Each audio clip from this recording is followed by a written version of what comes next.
Hi everybody, welcome to our first video here in statistics, first lecture video going fully online. Actually, I'd like to say hi to you guys here, just since it's our first video and all. Get my camera. Here I am, here in my office still. This is actually the week before they shut the campus down, so they still let us into our offices for the next couple of days. So I'm filming from here. I'll be finding a new spot to film from next week. So hopefully I can figure something out.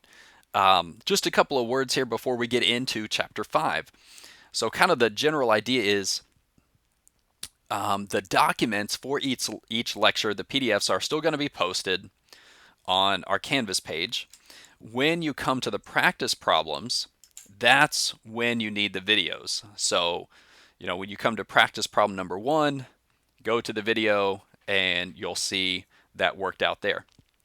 I really recommend writing everything down just as if you were in class. There's a lot to be said about what we call active learning, where you're participating, you're writing it down. That engages more of the brain, helps you to remember, helps you to make connections, versus just watching, which we call passive learning. So really pretend like we're in class. Obviously, you just can't ask any questions. But that leads me to the next thing. We'll have our live meetings through Zoom at our normal class meeting times. So hopefully you're watching this before our first live session on Tuesday. And that's where you bring the questions. So when you're reading through the lecture, don't understand something, you're watching me do a problem, bring those questions there. We'll talk all about it then. And of course, you might have other questions just regarding how we're going to do all this from here out. That said, let's jump into this, our Chapter 5 prereqs. So I want you to have this behind you before you even get into starting to read the lecture in Chapter 5, because Chapter 5 is a little bit strange in some of the concepts in the continuous random variable. So this will be really helpful, and I would have done this at the beginning of class before I started reading from that document. So, okay. So picture this. Picture an x and a y axis, and we're going to create this rectangle like so. Okay, you see that. Here's my first question, kind of get the conversation going. What is the total area of that rectangle? And you say, okay, well, I mean, no big deal, right? I mean, 4 times 5, right? The total area is 20. We don't have any units. We're just going to say 20. Okay, this is leading somewhere. What is the area just up to x equals 2? So if we could find 2, just this area here, and I'm going to be drawing on this quite a few times, just that area, up to x equals 2. You say, well, the height is still 4, but now the length is 2. I guess that area would be 8, of course. Okay, that's right. Where's this going? The probability. And I really apologize if it's a little bit fuzzy or blurry. I'm doing my best. I'm hoping the quality of the videos gets better the more of them that I do. What is the probability that a randomly selected point will fall between x equals 0 and x equals 2? So if we randomly pick some point in our big rectangle, what are the chances that it falls in this region? And here's how we'll do it. We'll say, well, what's the area of that region divided by the total area? And it's that same thinking of a probability. What are the ways that we can fall here? Turns out we need to think of that like the area. All the points in that zone would fill in the area. So what is the total area here divided by the total area? 8 over 20. A randomly selected point would have a 0.4 probability, or 40% if you will, of falling in this zone.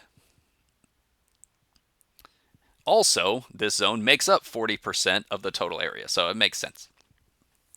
Okay, I'm going to erase this now for where this is going next. what is the area from x equals 2 to x equals 3? So if I look here at 2, and then maybe here's 3. I don't think this is quite to scale, but you get the idea. What is that area between 2 and 3? And well, oh, we have to do that one. Okay. The height is still 4. Now the length is 1. That area is 4, right? Okay. Next question. Back to the probability. All right. If that area is 4, then what's the probability that a randomly selected point, falls somewhere between x equals 2 and x equals 3? Same idea as the last one, right? If I know my area of my region, I'll divide that by the total area. So in this case, it's 4 divided by 20. Turns out that's 0.2 probability. So any randomly selected point, the chances of it falling in that region is 0.2, 20%. Okay. So far, everything probably seems to be fine. This is where it gets a little bit tricky conceptually. What is the area from x equals 2 to x equals 2? So what we're asking is, if I go back to the drawing, this would be a lot easier on a whiteboard.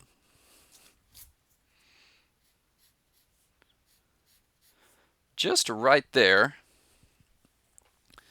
at 2 itself, what is the area of that line?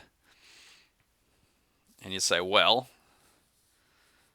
the height is 4, but the width, or the length, however you're thinking of it, is 0. That area, of course, is 0. It's just a line. So then the big question, what is the probability that any randomly selected point in that big rectangle ends up being on that line at x equals 2?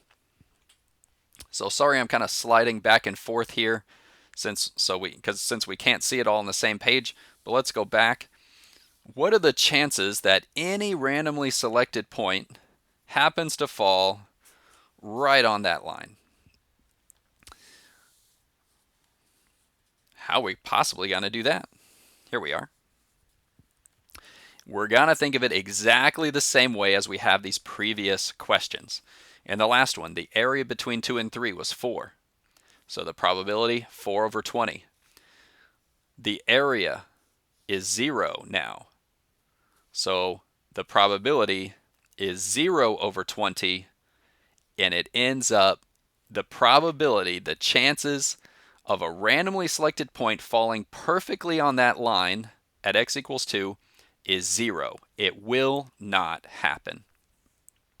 Now this is very weird because you look back here and you think, what are you talking about? There's infinitely many points right along that line. Well, that's true, but there's also infinitely many points in the rectangle to begin with.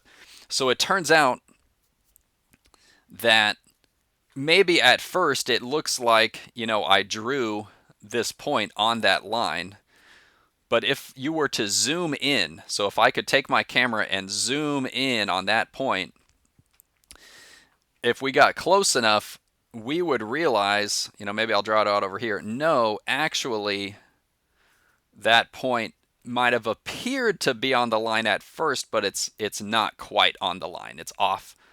If we zoom in far enough, we're never going to be able to pick a point that's perfectly on that line. This is a super weird idea.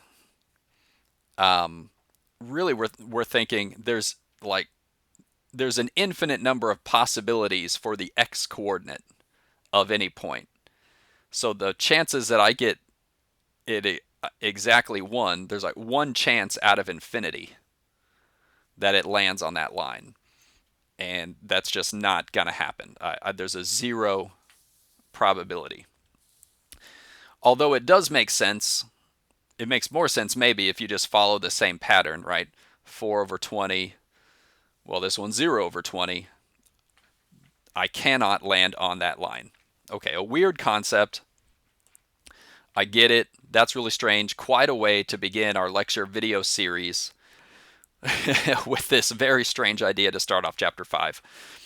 But that's what we've got. Okay, I wanted to look at one other question before we stop this video.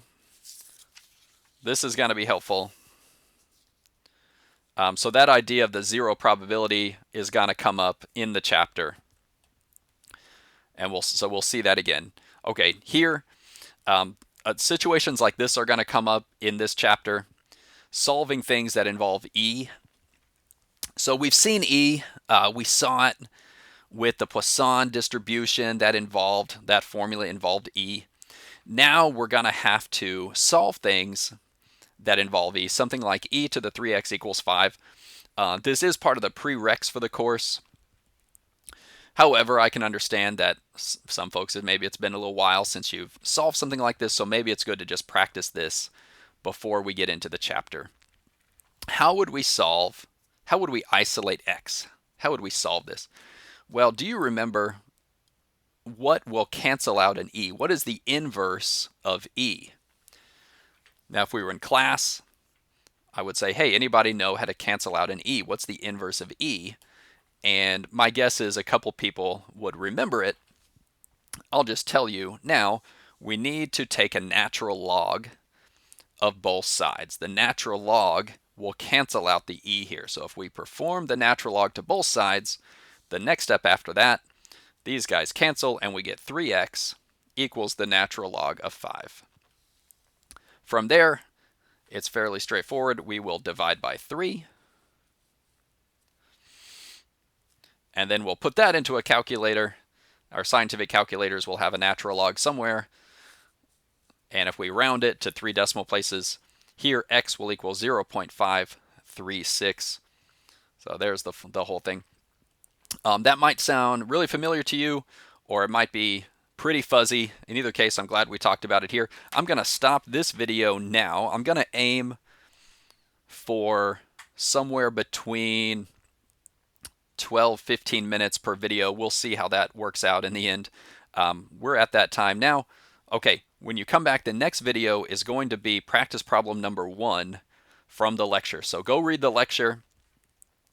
It's going to talk about that zero probability again, and I'll see you at practice problem 1.